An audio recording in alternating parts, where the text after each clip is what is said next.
I have my photo. I grabbed some of the pencils. They are sorted into cups by color.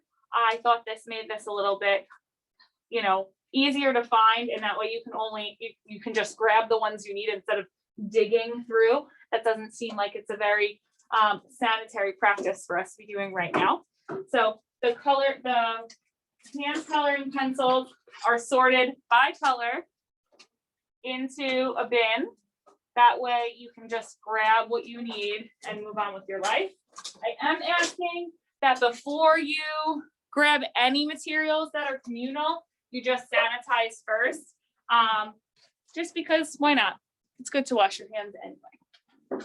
All right, so I have my picture, a couple of pencils. I just took what I'm going to be using for right now. And I can always take more, when I need a different color. I'm also going to grab my phone.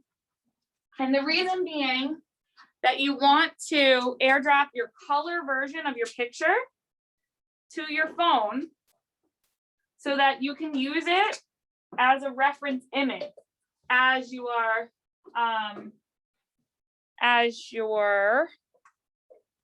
working. Okay. Nobody else is joining, right? Okay. All right. I also have Q-tips and a cup of baby oil. Okay, so those of you who are at home, I sent packets down to the front for those of you who submitted pictures correctly. So I think in this group, Brianna and Natalie, I sent down for you. The only thing I didn't put in was the Q-tips and the baby oil, but I figured that's pretty common thing. So this group kind of watched the video yesterday, although nothing was working properly. So I'm going to kind of gloss over anything that she said while we were watching the video. I made cups for each of you of the baby oil. It's in the bins over on that back wall over there, and your pictures are posted up on the clipboards.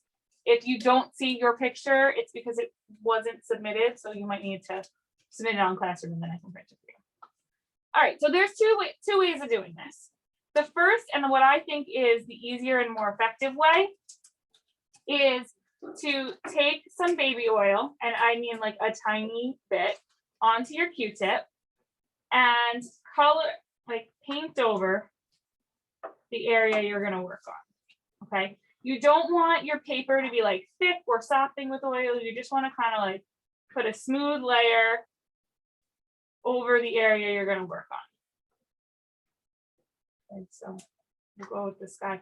And now I'm not going to do the whole sky for this demonstration because I'm not going to have you sit here and watch me do the whole thing. But I would recommend adding the oil to the whole area that you're going to work on, because it's oil, it's never going to fully evaporate, even if it looks like it dries. And so now even though this will kind of dry out a little bit, I won't have to do it again. Okay, so there's my oil.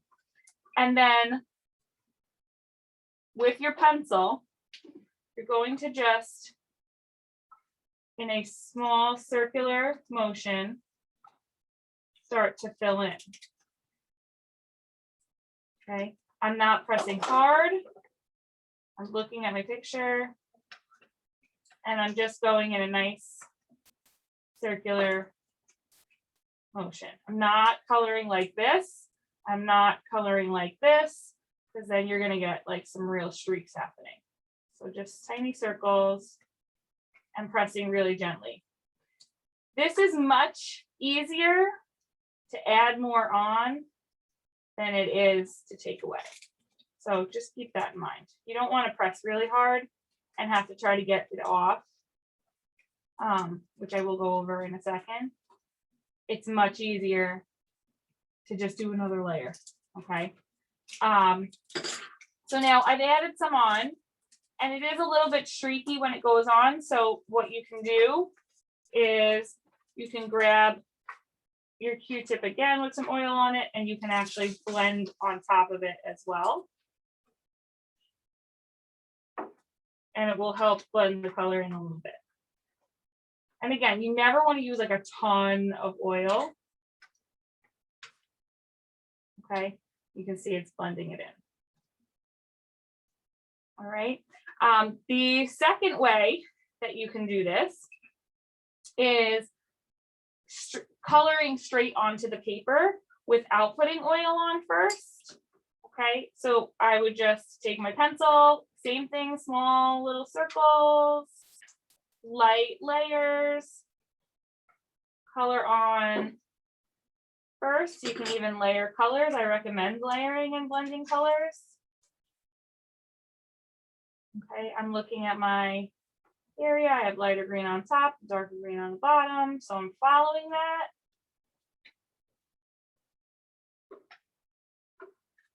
And then afterwards, I'd come back in with some oil and blend it in.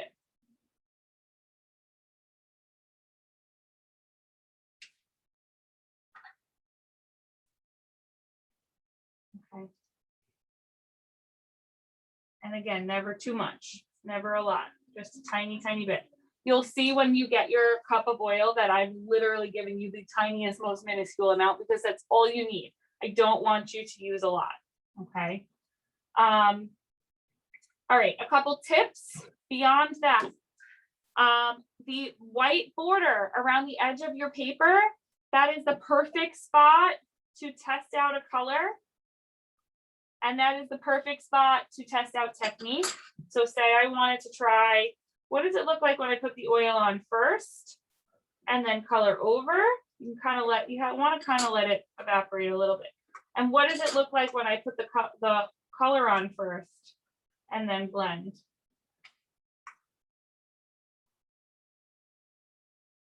Okay, you can test out any colors along the border.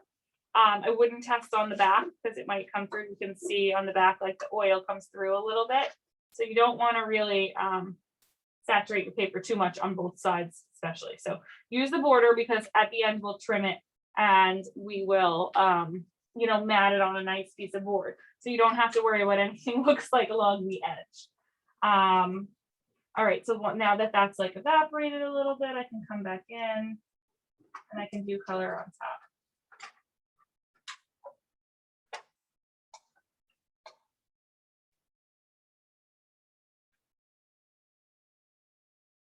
Okay. Two different techniques. I do still like to always like take a little bit. Blend. Wet side of Q-tip, dry side of Q-tip. Kind of blend it out. Okay, the dry side is also really good for blending, especially when you put the oil on first. And last, if you make a mistake, there is this stuff called Marlene. Don't ask me why it's called Marlene, I don't know. But it is a remover and it will take the pencil away if you get it somewhere where you don't want it to be. The only thing with the Marlene is that if you put too much, then it will also remove some of the ink from the paper. Because again, this process was designed for film photographs that were printed with a different process. These are inkjet photographs. So the process doesn't carry over perfectly. And one of the things you just have to be careful of is with your Marlene, if you are removing, you want to make sure that you're not putting too much or you're not rubbing too hard because you may also take the ink off as well. Okay. All right. My recommendation is just like light layers of color. You can always add more, but it's harder to take away. Okay. And then following your image on your phone as your reference. All right. Any questions from anybody? Just let me know. All right. You guys